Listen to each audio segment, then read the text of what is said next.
Toutes et à tous, j'espère que vous allez bien. On se retrouve pour le brief du mardi 14 mai, il est 10h10. Aujourd'hui, on va parler donc des news économiques, du ratio long and short, du funding open interest, des liquidations.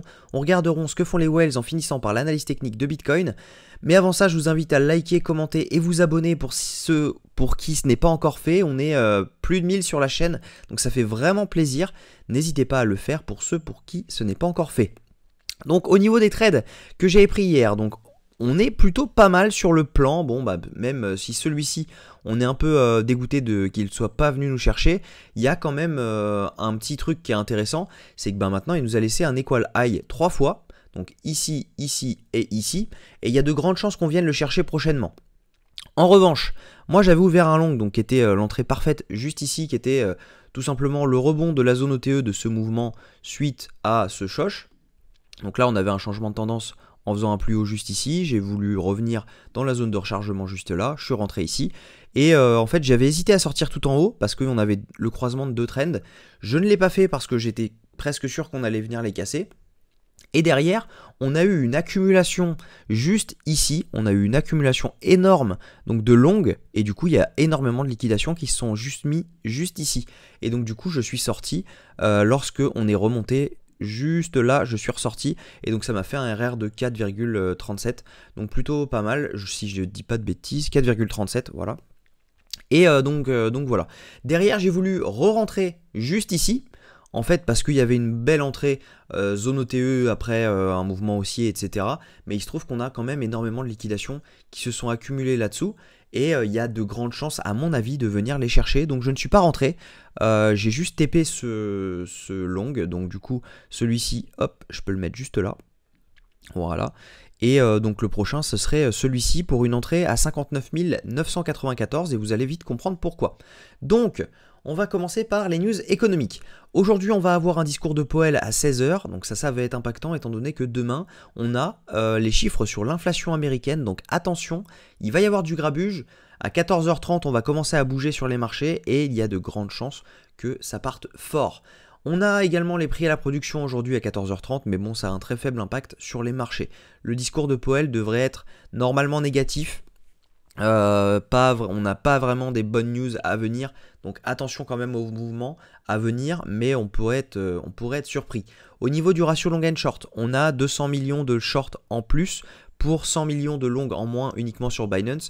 Et si jamais on regarde ce qui s'est passé un peu sur les contrats dérivés, et bien tout simplement on a eu hier une énorme hausse juste au moment où on était là. En fait c'est un peu ce qui m'a fait sortir de mon long. Juste au moment où on était ici, on a eu une énorme hausse des funding avec une hausse, à chaque fois une petite baisse, une hausse et une petite baisse. Et en fait, tout simplement, ces baisses sont justifiées par des fermetures de long à chaque fois qu'on dump. Et à chaque fois qu'on était en range, boum, ils rouvraient du long. Et du coup, bah, tout simplement, à un moment, il faut venir les liquider, d'où cette grosse mèche. Mais voilà, c'est pas fini. Normalement, on a énormément de liquidations qui sont juste ici, là, juste là, tout là.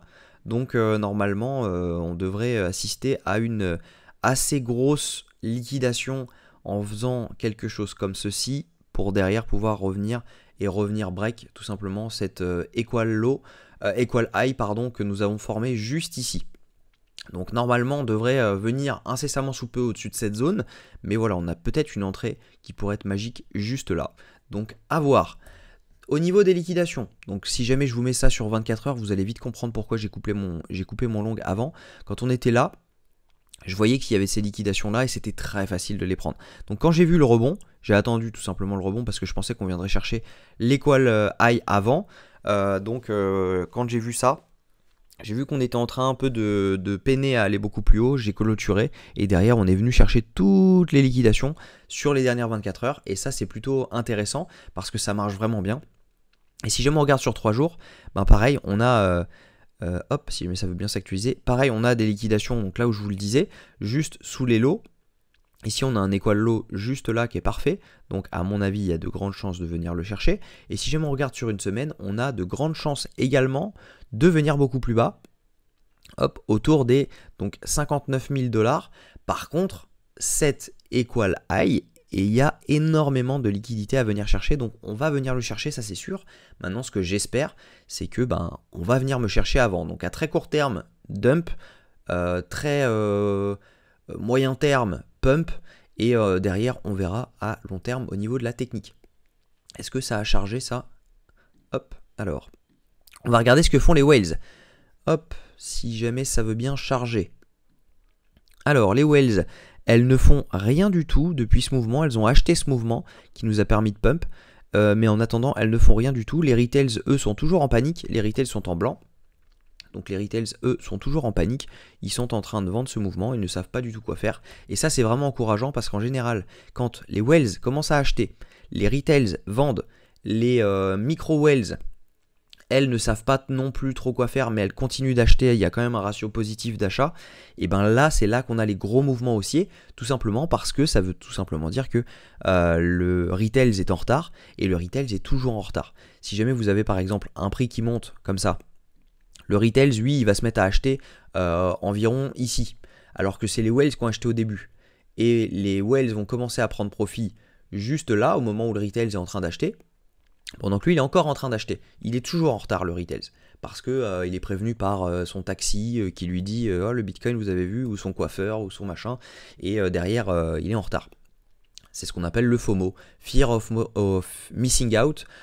C'est tout simplement, on ne veut pas rater le mouvement, donc ça a beau avoir monté, on croit que ça va aller plus haut, et au final, non. Donc voilà. Moi, ce que je pense, c'est qu'on va venir chercher cette zone-ci, parce que tout simplement, on a une zone de demande juste là. Donc dans cette zone, pardon, on a une zone entre les 60 327 et les 59 154 $, étant donné que c'est tout simplement le FVG juste ici. Si jamais je me mets en 1 heure, il me semble qu'il apparaît. Si je ne dis pas de bêtises. Voilà, on a le FVG qui est là, mais en vérité, il est plus, il se continue vraiment ici. Donc là, on a un FVG, c'est juste que mon indicateur ne le trace pas. Mais voilà, normalement, on pourrait faire quelque chose comme ceci. Venir chercher le FVG et derrière, pouvoir repartir. Et là, au moment où on va break ça, ça devrait aller très vite. Ça, on pourrait faire un truc comme ça. Une grosse mèche de plus de 2000 balles assez facilement. Donc voilà pour moi le plan à venir. Hop, je vais enlever ça. Et si on regarde les liquidations, tout simplement, on en a pas mal qui sont ici. Je vais me mettre en 15 minutes, ça va être beaucoup plus clair. On a pas mal de personnes à venir chercher dans cette zone. Donc voilà, moi mon entrée, elle va être autour des 60 000 $, 59 990 pour être exact, et avec un SL à 58 100, 58 200. Ça on verra en fonction des liquidations le moment venu. Mais voilà, on voit que si jamais je me mets là, il n'y a plus vraiment de liquidation à venir chercher. Donc voilà, 57 800, ça me paraît être plutôt raisonnable. Sachant qu'il faut savoir un truc, c'est que si jamais on vient me SL là, c'est vraiment pour partir beaucoup plus bas parce qu'on a quand même pas mal à venir chercher également ici. Donc ça pourrait faire une entrée dans les 55 000 $ si jamais on commence à me SL. Donc voilà, j'espère que cette vidéo vous a plu. Si c'est le cas, je vous invite à liker, commenter et vous abonner. On est plus de 1000 sur la chaîne, ça fait vraiment plaisir. Merci à tous pour le soutien, pour les jolis commentaires que vous me rédigez chaque jour. Et on se dit à demain à la même heure. Prenez soin de vous.